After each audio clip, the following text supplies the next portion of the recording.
Hello friends, today in this video I will show you how to insert combo chart in MS Word. So very easily you can insert this chart in MS Word by follow some few easy steps. So firstly you need to click on insert and chart, just click on it.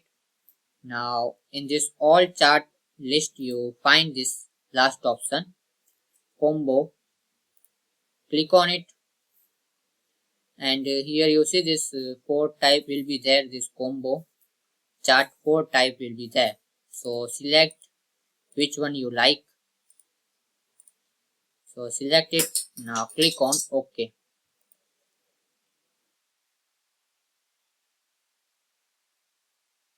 You see here this is very easily insert, and you can customize it by using this excel file. You see here this, so this way you can very easily insert it. So thanks for watching this video. Please like, share and subscribe this channel for more useful videos.